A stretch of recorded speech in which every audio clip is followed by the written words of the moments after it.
Hello, my name is Holden Kokazinski and I'm here with Cireena Mejia-Chavez.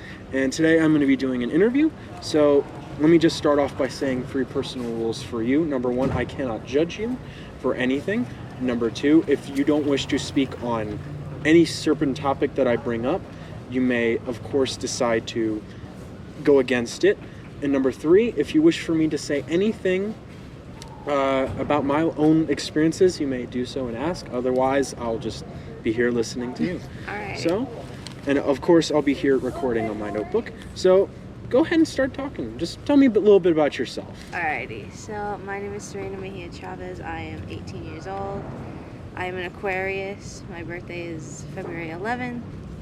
I'm the youngest out of 5 sisters. All my sister. Fun fact is my sisters all start with C. So, I used to live in Arizona, Phoenix, Arizona, and then I moved here when I was 7 or 8. So I've been here most of my life now. I have my associate's degree in integrated studies. I'm trying to think what else I should say.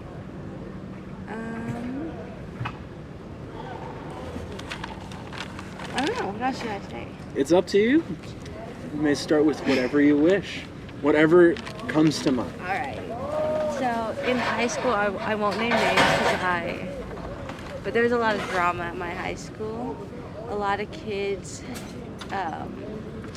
used to date each other when they probably weren't supposed to. I'm friends with a lot of people. That sounds crazy since I'm spilling all this drama. But yeah, I wasn't say I was a popular kid, but I was well known around my grade of high school. There was only 60 kids in my graduating class, 69. So it was a relatively small high school, but it was really nice to go to. I used to have a friend, I won't say her name, but we were friends for 5 to 7 years, and then she in middle school, 7th grade, she started bullying me kind of, because she would make fun of me for doing an online presentation for like the school news or whatever, and I was a loner since then until I went to high school, and then I started opening up, and I talked to a lot of people, and yeah, that's kind of how I got really open. I'm a communications major because of it, and I either want to do news reporting or I want to go into foreign policy or be a foreign policy counsel because I like to talk. I just got out of my population health class. I do not like that class. I wanted to be a marine biologist when I grew up, and then I wanted to go more into law, but I was really bad at chemistry and biology, so I quit both of them. And then I'm really argumentative, but I get too emotional when I argue, so I stopped wanting to be a lawyer. So yeah, that's some of my life. Let's see. I had a dog named Muñeca. That's doll in Spanish, if you didn't know. And then she had a bunch of puppies, and we named ours Tippy because he fell over a lot, when he was young.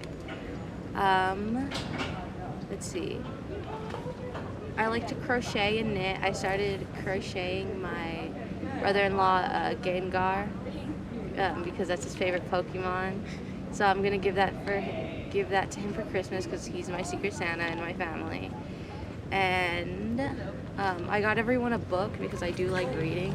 So at the UNM book sale thing, that was like $1, $3, $5. I got everyone a book that I thought would be nice. I have 3 nephews, so I got each of them a book. I love my nephews a lot. We just saw them for Thanksgiving last week, and it was really nice. We celebrated my nephew's birthday. He turned 6. He's my youngest nephew. So I wanted to ask about you being the youngest of 5. How would you say that helped you develop? What did being the youngest do? I think being the youngest really gave me another perspective on having less responsibility because throughout my life, oldest sister, she was 15 when I was born. My mom raised me, but she was like a second mom to me. So it gave me a better understanding of my sisters and like why they cared so much about me. Interesting. Any particular reason why all of your sisters are named with C? No, well, my mom first wanted to name my oldest sister Antoinette, but my grandma didn't like that, my nana. So she changed it to Claudia for her stepdad, and she just wanted to follow the C's. So, yeah. Interesting. So, talk to me about living in APQ. How would you describe that? When I was younger, I thought it was cool. We never got cold weather, and I've never seen snow when I moved here, so it was really interesting. But now, like when I'm older, it's just kind of boring because my older sisters with my nephews live in Arizona, so it's just another thing that's like I like my family here, but it's like I wish I could go visit them more than I wish. So, talking about your communication degree, what made you want to become a communications major? Well, I like to talk. I've always been outspoken person, so I think I just wanted to do something that aligned with something I love to do, which is talk, meet other people, and just like have relationships with people. So that's why I turned my major into communications, because it was originally education, but I don't like kids. Yeah, that's fair. So you mentioned a lot about your high school days. Mm-hmm. Would you say that was where you developed the most in life? Were those your most fun? Probably. I think because I've met so many different people, and they were also different from me, because I was really quiet and I was immature. And a lot of them, like, they're immature, obviously, because it was high school. But they had a better understanding of what responsibility was, because I didn't have a job in high school. I didn't have to pay for my car. I barely learned how to drive, like, a couple months ago. So I think having that understanding of maturity from them, it helped me develop like a sense of maturity. Very interesting. So you mentioned about being the youngest child and having that low responsibility. Has that affected your personal life to a certain degree, or?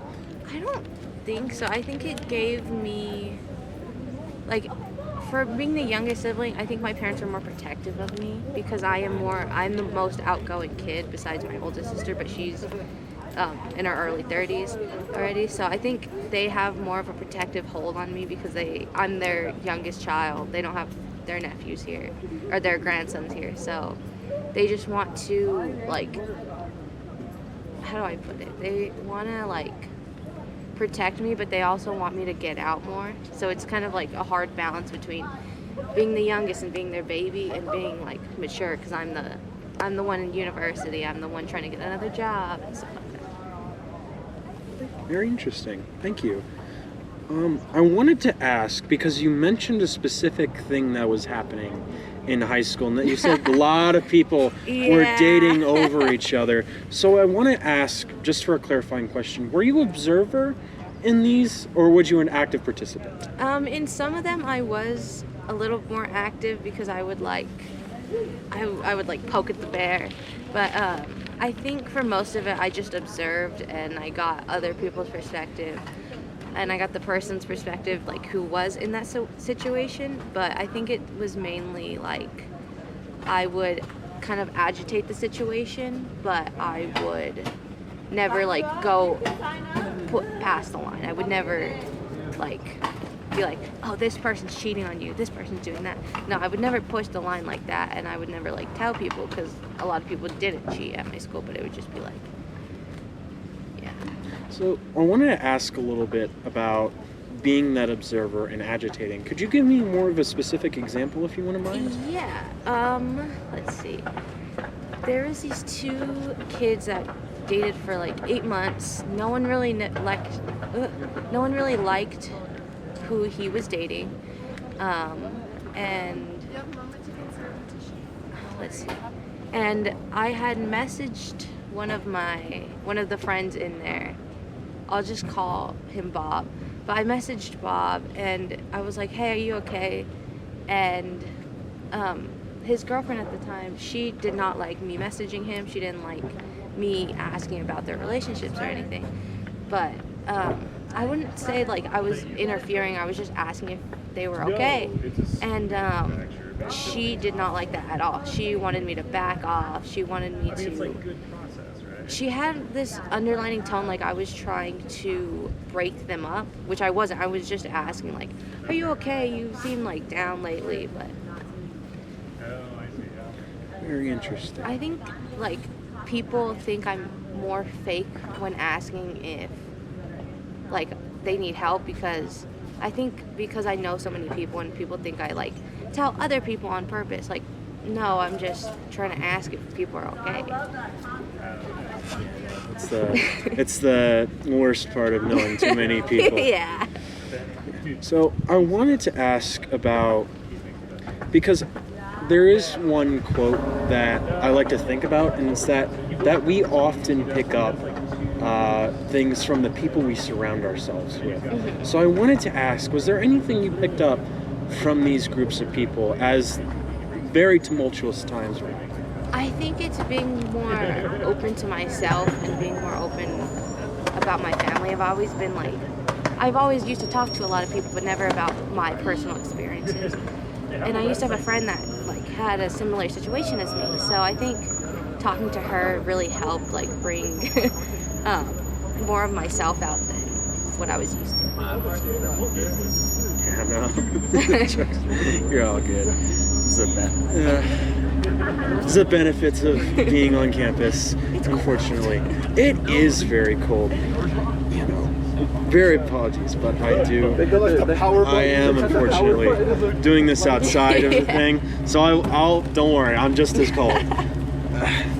You know, so I want to ask about more into being in a small high school, because I know being in a smaller high school versus a larger one has varying different effects. So what would you say was different for you?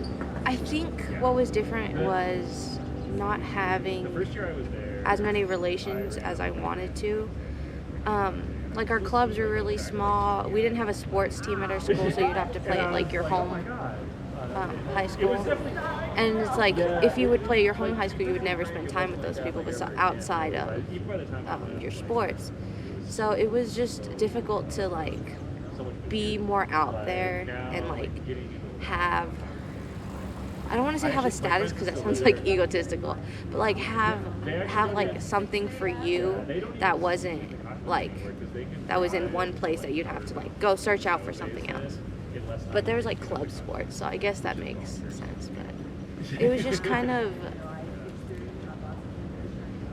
saddening that like there wasn't as many people as you could celebrate with. Like prom, we had to share with another high school because we were so small. So. Yeah. So let me ask you, because you mentioned that you were, quote, not popular, but you were well known. So let me ask you, how, because that, to me, that kind of blurs the line a little bit. It's more of like a gray area. So if you go a little more into detail for me, yeah, I appreciate that. I wouldn't say I was popular because I was always a follower. I wasn't never a leader in my groups of friends. I was always like, hey, blah, blah, blah, hey. But like, I was never one of the people that you would ask to be like, hey, you want to hang out?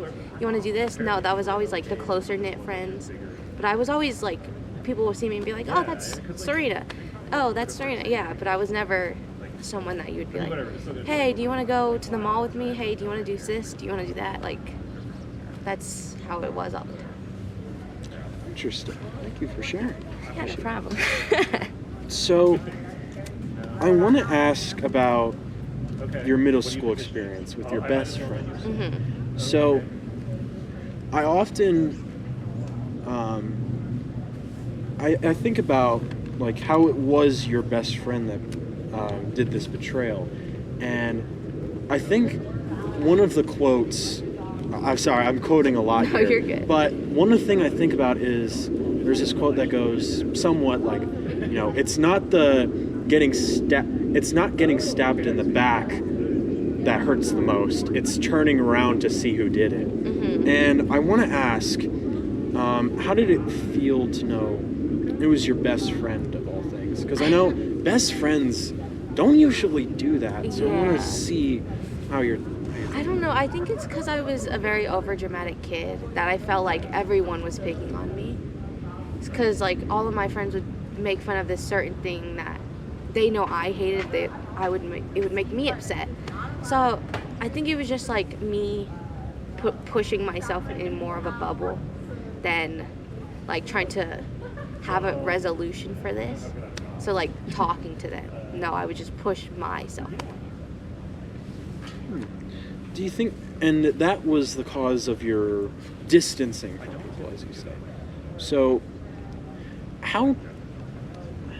let me ask you, how hard was it for you to transition from entirely enclosed personal space into freeing yourself up?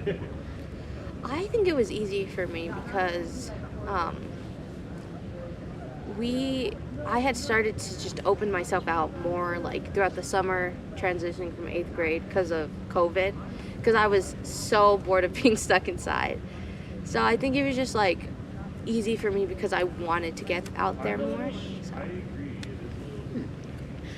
And I heard you like crocheting and reading. Yeah. So let me ask you first about crocheting, because I know that is a task that requires a lot of dedication and a lot of skill. So I want to ask you a little bit more into that.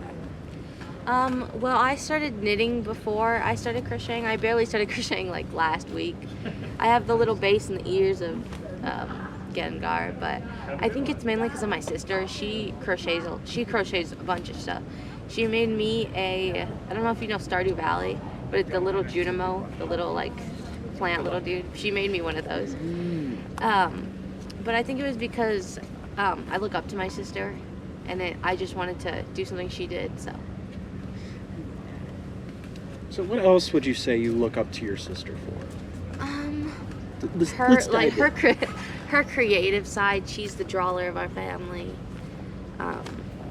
There was an experience a little bit ago that I think if it would actually have happened, it would have affected me. Sorry.